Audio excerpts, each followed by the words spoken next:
Bonjour à tous, bienvenue sur ce tutoriel de la programmation quantique. Donc la première étape, avant de commencer, je vous conseillerais de recommencer tout à zéro, donc désinstaller Visual Studio si vous l'avez déjà. Comme ça on repart tous ensemble bien. On se rend ici sur Visual Studio 2017, on télécharge. Donc c'est la version Community.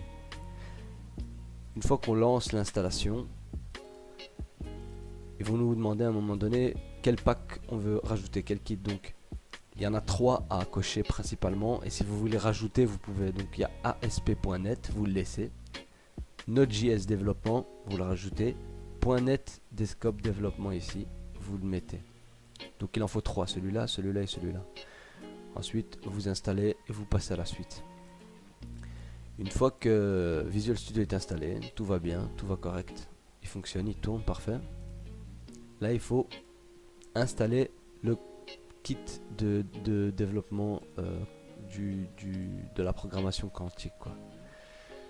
Donc celui-là vous allez le trouver aussi, de toute façon tous les liens seront en description. Vous le téléchargez et ensuite vous l'installez. Une fois que l'installation sera faite, sûrement qu'il faudra redémarrer l'ordinateur, et le logiciel il doit être fermé, hein. Quand vous installez le kit, le logiciel visuel doit être fermé. Donc une fois que ça c'est fait, vous pouvez vérifier pour voir si le kit a bien été installé en faisant fichier, nouveau, projet. Et ici sur la gauche, installer, vous allez dans Visual C Sharp et tout en bas, vous allez trouver trois applications, trois méthodes de programmation, enfin trois trucs ici en Q Sharp. Si c'est bien, si ça apparaît chez vous, c'est que vous êtes dans le bon, le kit a été installé. L'étape suivante, c'est de télécharger .net download, .net core ici, celui-là, la build app et non run app. C'est pas celui-là, c'est celui-là de gauche, le core. Vous le téléchargez, vous l'installez et une fois que c'est fait, on va essayer, on va tester pour voir si tout fonctionne bien avec certaines lignes de commande que je vais aussi vous mettre en description. Donc une fois le kit .net core SDK installé, il faut lancer PowerShell ou Bash, ça dépend lequel vous avez, ça dépend si vous l'avez ou pas. Normalement sur Windows il y a PowerShell installé par défaut, quoi. Dans la barre des recherches vous tapez PowerShell et vous l'avez. Ensuite sur Mac et Linux, je sais pas exactement comment ça se passe, mais ça doit pas être bien compliqué. Vous prenez le premier code qui va télécharger une petite librairie sur GitHub pour installer, non excusez-moi, c'est pour installer le kit. Donc moi je l'ai déjà fait, ça sert à rien. Et quand le kit est installé, là on va tester le kit.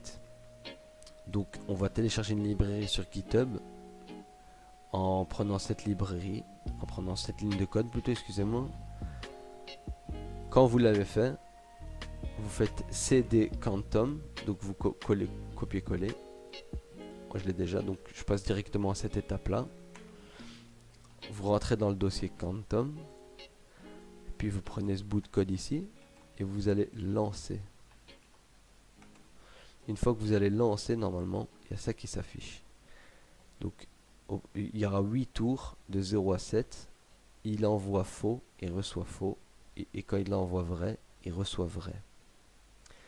Et c'est en fait en voyant ça qu'on sait qu'on a fait une téléportation quantique, quoi. Et c'est tout simplement pour vérifier si tout a bien été correctement configuré et installé. Une fois que tout a été fini, je vous donne rendez-vous pour le prochain épisode pour configurer et faire de la programmation quantique brute sur le logiciel directement. Donc merci. Si vous avez des problèmes, en parlez-moi dans les commentaires. Et voilà. Bienvenue dans les bails sombres de la programmation quantique.